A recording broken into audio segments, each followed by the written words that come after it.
a lovely picture of the church being a mother. Yes. And I'd say that it'd be easy for me to go from there to the mother of Jesus Christ, our Blessed Mother, and I'd love your comments on her. Well, I think of her as a very liberated woman indeed. The Mother of God is, after all, a fairly liberated person.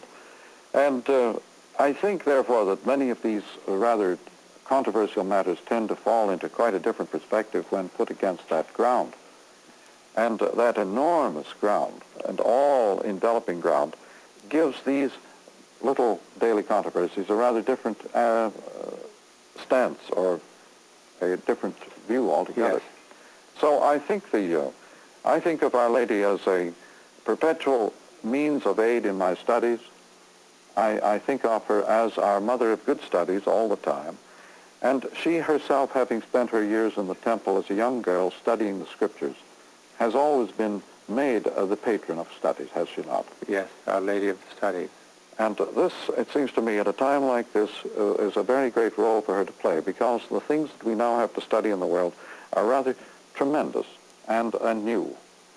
How would you relate to our Blessed Mother as a model, as an inspiration? You remember the text in which she is spoken of as having played before God in the beginning? That's right. In one of the, for the 8th of December Mass, that epistle just But this image of her as having played before God in the beginning is, I think, relevant to our relation to her today, because she is not only a mother of good studies, but a mother of all the joy and all the excitement and satisfaction to be found in study and in understanding. Her own relation to these things was joyful, and her whole being is playful and joyful.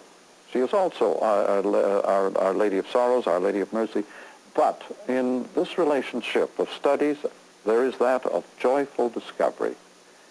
And we live in a world in which discovery is not only a source of joy, but discovery is now possible on a fantastic new scale.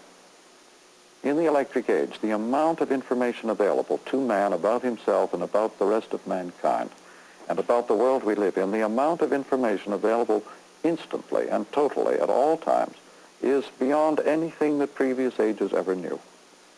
And so I think of her as having a especially important role to play in this age of tremendous learning.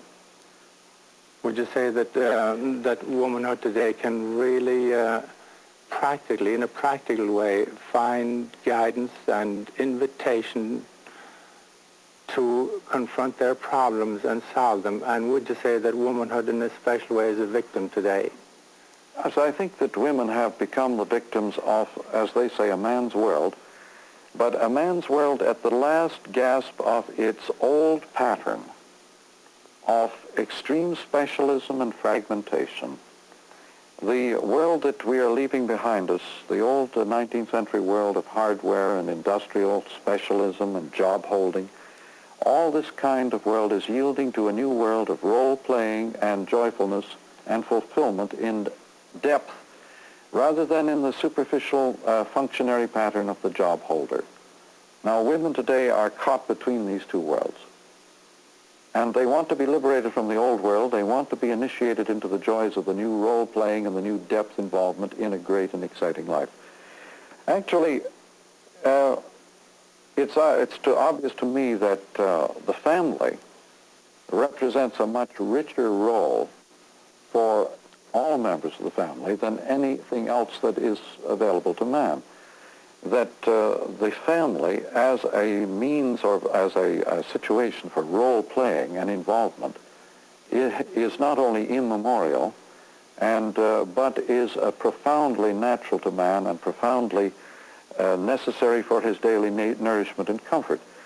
And so, of all the times in the world when women might find their fulfillment through role-playing, this, the age of the poor, misbegotten nuclear family, would seem to be the time when Our Lady had the greatest relevance and the greatest role-playing power of all. Would you develop that word role-playing? What do you mean by that? Well, when a person has a job, they are specializing in some function.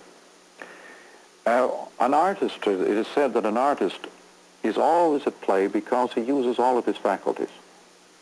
He's always at leisure. When a man is only using a few of his faculties, like adding up his income tax, he's specializing, he's not playing, and he's not at leisure. But the artist or the playful, creative person, using all of his faculties simultaneously, he is at leisure, he is playing, and he is in role. Now, when a person is in role, they don't have a job, they have many jobs. And to have a home is not to have a job, but to have dozens and dozens of jobs simultaneously. This calls for great flexibility and great diversity and great tolerance and great flexibility of spirit. And the role player, therefore, is a very rich person. And a mother's role is never, you can't prescribe it. It's totally unpredictable. She has to be many things at many times of the day. And so role-playing in that sense is a world in which you have a vast repertory of parts to perform simultaneously. Well, if I get you rightly, then that the role of a mother and a wife is so satisfying and so providing leisure and joy and involvement and satisfactions and fulfillment and quality of life and everything they're talking about. On the other hand, it's perfectly obvious that the family has been ripped off, as it were. In our kind of world, the extreme mobility of the hardware components of the world around it have destroyed the community in which the family normally is embedded. The matrix of the family, the community, has been ripped off by new instruments of transportation, which simply eliminate the neighborliness and the natural rapport that men have with one another by proximity and daily dialogue and familiarity.